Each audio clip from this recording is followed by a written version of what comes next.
Last week, those meme coins were pumping. This week, cryptos are dumping, losing value against USD and the all-important BTC. Now, is this the end? Is this the time that it starts to break down? Let's take a look at cycle-based evidence going through the S&P, the USD, for our longer-term gains for BTC. If you haven't already, hit that like button, subscribe to the channel. Links in the top of the video description. I'll get into those later because we have more important things to cover right now. So let's do it. The cryptocurrency market cap, we have plenty of negatives going on here. 24 hours, lots and lots of red. Now I've got this on the BTC chart so you can see just how much all of these coins are losing against the USD and against Bitcoin. Just putting that pain on top of pain. Sorry about that, but we do have some good news coming up from this point. It's a lot of short-term bloodbath capitulation on some of these altcoins. I would say the majority of them, especially if you were watching yesterday's video, a long one, but it goes through in detail what is happening in cryptocurrencies with regard to their valuations against BTC at this stage in the cycle. But the main question is this the end stage? Are we getting ready to pump again? I want to get into that, looking at the macro cycles. That's something that we do here on the channel, I think, very well. And if you want to understand more about that, become a member, TIA Premium, before the price increases. So there is a plenty of blood happening in the streets across cryptocurrencies. Now, I've pointed this out on Twitter as well. You can see the values of the altcoins against BTC is dropping pretty heavily. Of course, I've picked a few out here, but of course, when Bitcoin's going down, then typically a lot of the altcoins are also going down at the same rate, or more importantly, they're going down at a faster rate. Now, I think this is all coming back to the market sentiment. It needs to reset. Yes, we've talked about higher prices in BTC, especially if we looked at some of the videos from last week. Of course, I'm looking at the longer term picture for BTC, which is why I think some of these shorter term bloodbaths or capitulations or just a few days down is just part and parcel of this stage of the cycle. Remember, we looked at the resistance level on the fear and greed index somewhere around 70, and I've looked at this range between 60 and 80. Once we get up to that level, typically we get some resistance and we get some pushback, especially when we're just coming out of a cycle low, like we're seeing with BTC, November 2022 cycle low. For the stock markets, October 2022, looking at the cycle low. Now, I'm not talking about some looming recession or factoring in some other sort of interest rates or inflation or anything like that. The markets take care of that for us. We don't need to worry our little selves with all the different things that the news media headlines throw at us. Hopefully, I've demonstrated that enough over the last 12 to 24 months that news headlines, even if they are from the Fed or anything else like that, are basically just news narratives to pull and steal our attention left and right, and everyone, 99, let's not say everyone, 99.99% of people do this on YouTube, on Twitter, on anything else like that. And some might even blame me for doing it. But nonetheless, what I'm trying to do is point out that all of these recessionary things, all these talks about inflation, interest rate rises, anything like that is basically stealing our attention, because what we're trying to focus on is what is happening in the charts right now. So with that little rant out of the way, we have the crypto fear and greed index on its surge from those lows. That was what the rant was about, is to explain that that is most likely the cycle low. Even if we got some looming recession, we still need pullbacks within this range. So going to the max here, this was the last cycle low through this period. And then we had a nice big pump up, and it was a very big pump on BTC going to nearly $14,000, which means the market sentiment had to pump up really hard into extreme greed. This time, however, we're just sitting at about 70. So it's still bordering on that extreme greed. Some would say, yes, it's in extreme greed, especially what happened with Pepe. But nonetheless, we do have to have some pullbacks, just like we saw every time in the past. Some more extreme than others, like we saw with the March collapse, so the banking crisis low, which we now know we have higher prices across the board. But nonetheless, yes, we still need to get some pullback and some time just to catch up, getting back to our midpoint, our balanced market sentiment, And also you can see here that maybe we get back down to around the 30s. We just need to reset in terms of our market sentiment. Does that mean that price comes all the way back down to those other prices? Of course not. We had the June low, we had the November low, and the market sentiment continued up from that point. We can have the price remain steady and still drop off in terms of the market sentiment because price is just hovering. So that's what I want to get to in terms of what I think is happening for the longer term in price. All of this is just giving us an idea of what can happen in the short term. Yes, we need to have a pullback because it's short-term analysis in that case, and a lot of hype has gone into the market.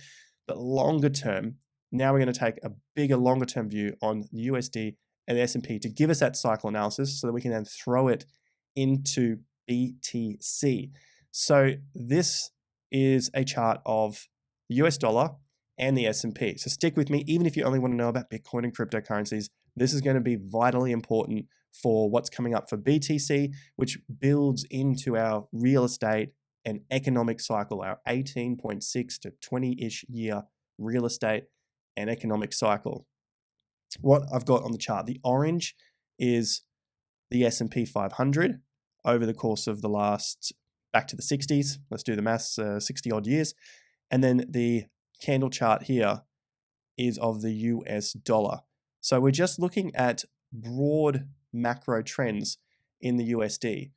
And anyone can do this, whether you're a beginner, intermediate, advanced, anyone can do this, and you can start to piece the puzzle together better than any of those macro economists or macro hedge fund managers or anything like that. It's really, really quite simple, but there are a lot of pieces to the puzzle. So this is the peak on the US dollar, and you can see the collapse after that point going all the way down into the later 80s. Then you get a bit of a sideways period here, bit of a consolidation, move to the upside, and then another collapse. Bit of consolidation, move to the upside, and then maybe we get a collapse. That's what I'm looking at in terms of what's happened before in history with the US dollar, and then this is backed against the S&P 500. Essentially, what we can see is a big move to the downside, consolidation, another move up, and back down, consolidation, another move up, and potentially back down before we form some sort of consolidation, just based on the last 50 odd years going back to here, and of course 60-ish years taking it further back. Now I've obviously picked out those particular areas. Some might say, well, that's consolidation as well. Yeah, maybe we did have a little bit of consolidation on the way up out of that major low. There's your move up, there's consolidation. Probably wondering, why is this important? It's important based on the cycle itself. Where is the stock market at, and where is the real estate cycle at? So you might have seen me bring this up before. You guys have been following for a while. You would know about this. So make sure you do like and subscribe to the channel. Basically one of the very few places you'll see this on the internet anywhere that gives you an insight, a crystal ball into potentially what's going to happen again, because it's happened for over 200 years. So we're looking at the market heading up into this peak, somewhere around here. The peak, that is, not essentially the crash. Maybe we get the crash after that, which then leads into this period. There it is there. So it's a guide as to what we're expecting to come next. It looks like we're in this sort of section here. The commodities are starting their moves. Huge infrastructure spending will come. You're seeing that already in the US. And then this era of easy money is basically one of the final pieces to the peak. But retail believes this is basically the start of their good times because they're getting easy money. Whenever you get easy money, it's usually around the end, but the end can last a year, 2 years, 3 years. It's going to be a longer time because we're looking at a 20-year cycle.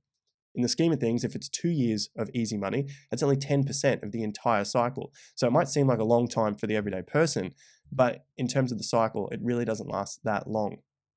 So in terms of the cycle, there's your 2020, the move out. Why is that important? Well, that gives us an idea of where this part of the cycle is. The cycle started around here. This was around the bottom. You had the crash, the real estate market dropped into the early 90s. You had the stock market peak in the 87, and then you had that first leg out into the late 90s, around 2000, the first dump, and then the final move into that final peak. So that's your up move in the cycle, and then the dump. And this little section here is basically that crash. So we're in that section again. We're moving up again. We've had our crashes through here in 2022. Yep, so 2020 and 2022. We're moving through the sideways period, and then we get that final move to the upside. Doesn't have to happen exactly the same way that it did in 2005, 6, 7. Maybe we go higher than these tops. Maybe we come out and push to that top in the next few years. That's not what I'm talking about here. But we're just looking at the cycle when it comes to what did the US dollar do and how did that affect the stock market itself. So we had that down move. This basically moved down into the peak of the stock market. Then it had that consolidation before it moved out. So in the consolidation, you can see the market moving up, grinding up. It wasn't until the end that it started to move. So this was the first half of the cycle that the US dollar consolidated and also moved up. While the first half of the cycle, the market also moved up. The next half of the cycle, US dollar collapsed and the stock market went up. So it doesn't always have to happen the exact same way. You don't get it that each time the stock market moves up, that the US dollar also has to move down. It's not like that at all. But in terms of the second half and the first half of the cycle, you get something similar. This time, you had the consolidation here of the US dollar. Market was also moving up, another consolidation, but the US dollar overall has moved up and the stock market has moved up. So what's coming next potentially is the collapse of the USD. Short term, yes, we've been holding out here. We had a lot of bad news for the US dollar. That's typical of any sort of news cycle. The US dollar, when we go into it and zoom in very, very close, you can see the last 4 or 5 months from January, the dollar really hasn't pushed any lower than about 100 or 101. But the longer term, the trend is still quite down here. You can see that this move from the top has been very significant compared to anything in the past. So it seems like the trends are turning. So if history is to repeat in cycles, it's possible that we look like we are heading up. You know, the view here on the channel is that the stock markets are starting their bull markets. You can see that we had the lows here. We're potentially heading up in the stock market, which means this is the stage where the US dollar starts to fall. Wherever that bottom is, I'm not talking about that right now, but it looks like based on cycles that the US dollar will eventually fall. It may sit up for the next few days or few weeks or maybe in a month or two because we've basically gone down since September of 2022. So quite some time here. So maybe it holds up for a little longer. Maybe tomorrow it collapses from this point. The main thing is over the longer term, over the next several months to potentially few years, that this thing will start to head down.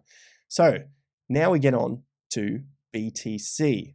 And so this starts to make a little more sense now that we have at least those few cycles in the past and what happens next for BTC, because we just don't have as much information for Bitcoin. So we have to play the cycle smartly and understand what has already happened in the past using the data that we do have when it comes to risk on assets like the S&P. It's the stock market. There's risk involved rather than just holding your cash. You're investing it into the market.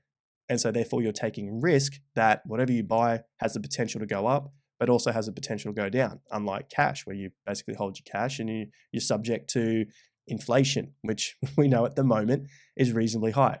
So going on to BTC and where we sit in this stage of the market, I want to bring it in just a little bit closer. So zooming into the shorter term timeframes here.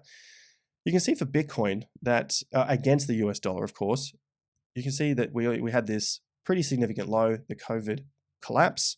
So when bad things happen, when there's fear in the market, the US dollar spikes. People flood to the US dollar, it's safer. Then Bitcoin has basically gone on this mega run to the upside. And from that point, you can see that the dollar has fallen away. And it almost lines up relatively well with the next breakout. So this area here, yes, the dollar also had some lows, but it didn't move out of the trading range here. And that's the top there. I don't have the number here. There it is, 94.5. The breakout in November almost directly coincides with the all-time high on BTC. And then we started the collapse in BTC. which then almost directly lines up with the breakdown in the US dollar. So there's the US dollar rising in value all the way to the peak in September. So you got a few lows here in for BTC in September. And then you had the US dollar just buying time, holding its ground, like you can see through these tops here. This is on a monthly chart, so that's basically the top that we're looking at there. And then eventually it collapsed. So from BTC, there's your breakdown. There is the low on BTC. The US dollar has now collapsed right to that point of BTC where it peaked in February. Bitcoin has now gone up. It had a bit of a sideways period right here. Bitcoin dropped, US dollar peaked, US dollar dropped, Bitcoin peaked. So this brings us to the present day. We've gone from macro to a little shorter time frame to even shorter time frame, and now we're just getting into the days here.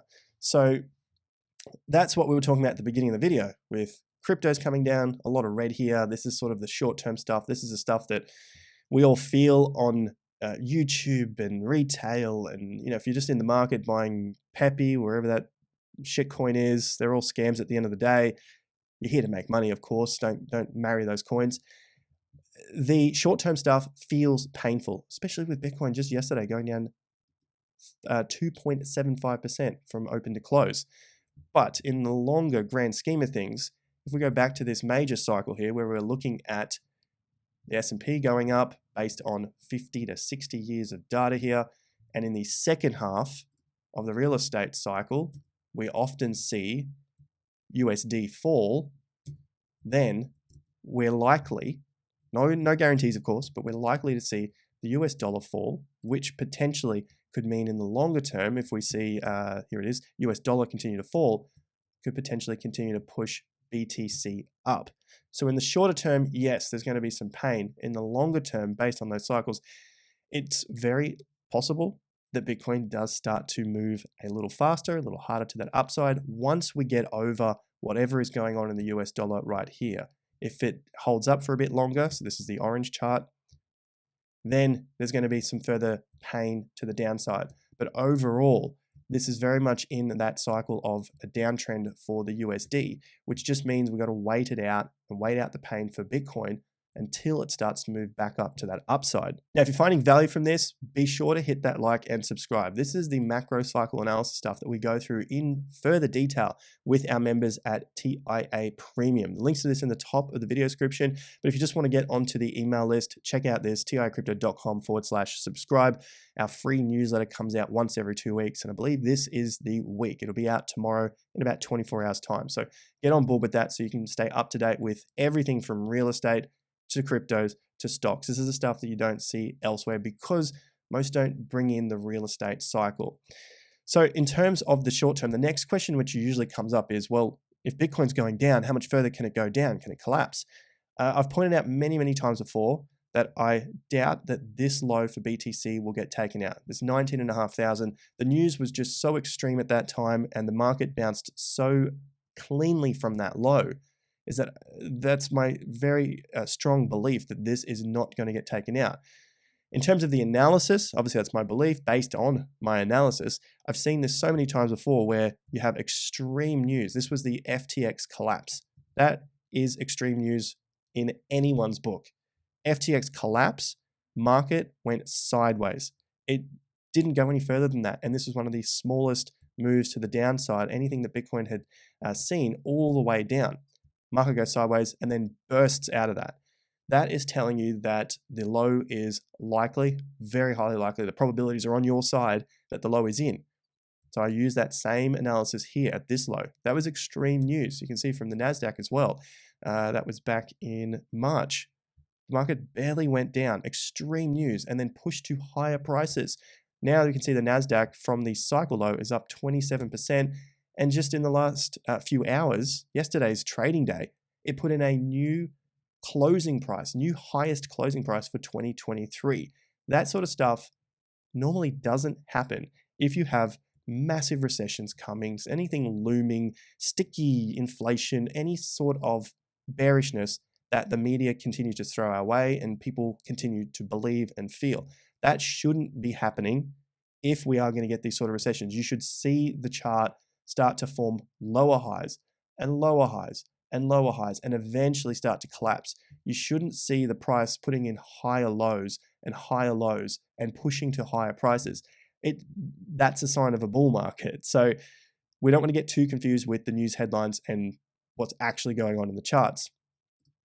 So in the short term, back to that, yes, BTC could go a little lower.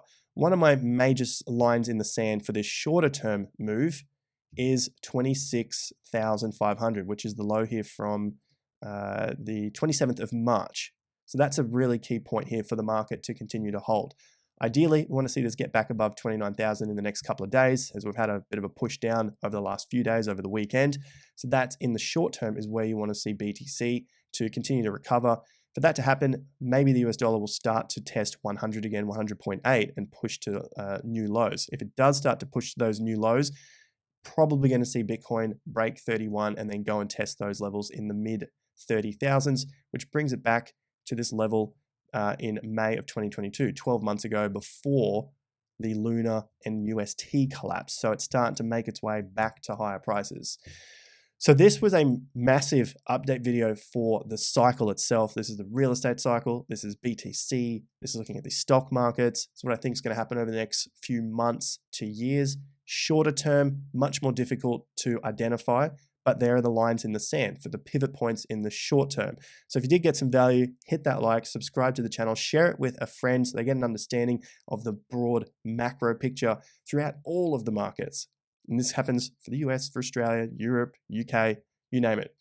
I'll leave this with you now. Let me know in the comments. Give me a peppy frog emoji if you made it this far, and check out the links down there as we have that free crypto and economic report coming out tomorrow. Thanks again, guys. I'll see you at the next video. Until then, take care and peace out.